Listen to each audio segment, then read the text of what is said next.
Olá, meus queridos! Bom, vamos para a nossa aula de História. Hoje nós vamos falar sobre a migração forçada de africanos, migrações e reformas religiosas, perseguições religiosas e imigrações. Primeiro vamos para a imigração forçada de africanos, ok? Bom, vamos lá. O desrespeito e a intolerância são as melhores palavras, né, para se justificar a escravidão. Bom, os europeus enxergavam os negros como mercadorias, né? Seres sem alma que podia ser vendido e escravizados, né? O tráfico negreiro foi o maior movimento populacional forçado na história. Negros eram comprados, né, por trocas comerciais, quando não capturados por brancos, ou eram sequestrados por tribos rivais. Quando aprisionados, eles eram trocados por por ouro, né, por armas, fumo, álcool, qualquer coisa de valor para o negociador. Vinham em navios sujos, fechados em porões e acorrentados. Eles eram alimentados somente com pasta de milho e água, né? E isso em viagens longas e tenebrosas. Ao chegarem aos montes, né, da América, ia para os portos para serem comprados por revendedores e senhores de engenhos. Nas fazendas ficavam outros negros, né, não só eles, como os índios, os portugueses, e eles não sabiam muito o idioma, né, que eram falado, onde estavam. E os trabalhos, né, que eles faziam eram muito exaustivos no canaviais, na moenda de cana. E eles se tornaram uma população maior, né, do que os colonizadores brancos. Ok? Agora vamos para migrações e reformas religiosas. Bom, na Europa, no século XVI, aumentavam-se as críticas à Igreja Católica e época da reforma religiosa. Na Alemanha, o padre Martim Lutero, ele criticava os abusos do catolicismo e rompeu relação com a Igreja. Ao seu lado estavam os príncipes, né, que compartilhavam da ideia de Martim Lutero. Outro reformista, como Lutero, né, apareceu na Europa e seus seguidores ganharam apoio de príncipes alemães, assim chamados de luteranos. Na Suíça, o reformista estudioso, né, o João Calvino, ele também começou a criticar os abusos da Igreja Católica. E mais uma religião, né, foi criada, aí vieram os calvinistas, né, em homenagem aos seguidores dele. A intolerância era um presente na Europa nesse período, principalmente a religiosa, né? Eles não aceitavam as diferenças religiosas.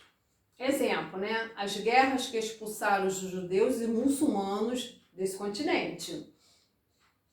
O calvinismo, né, ele foi para vários lugares do continente. França, né, chegaram os huguenotes, e Inglaterra, os puritanos.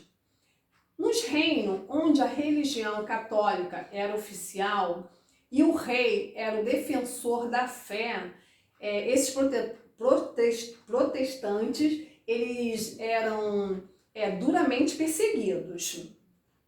Na França, né, o catolicismo prevalecia.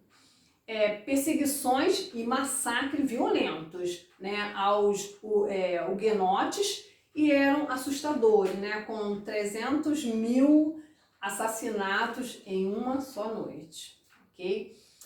No reinado de Luís XIV, um decreto foi assinado nas igrejas protestantes, né, que seriam destruídas, e mais ou menos 500 mil huguenotes tiveram que emigrar do território francês. Ok? Vamos para perseguições religiosas e emigrações. Bom, em 1685, os franceses religiosos, os huguenotes, né, tiveram de deixar a França. foram para Inglaterra, Holanda, África do Sul, Dinamarca, Alemanha e Estados Unidos. Na Inglaterra também ocorreu perseguições religiosas. O inglês era o chefe de uma religião unicamente inglesa, que era anglicana. Os católicos, eles foram perseguidos e tiveram suas posses confiscadas, né, pelo rei. O rei tinha nas mãos os destinos dos protestantes e dos católicos, né, ou católicos, né? Quando Maria I da Inglaterra governou, ela era católica e mandou massacrar os protestantes. Aí quando veio a sua irmã, né, a irmã paterna, que era filha do pai dela, a Elizabeth I, ela assumiu o trono e inverteu a situação, né? Aí passou a perseguir os católicos e puritanos, né, os protestantes de João Calvino.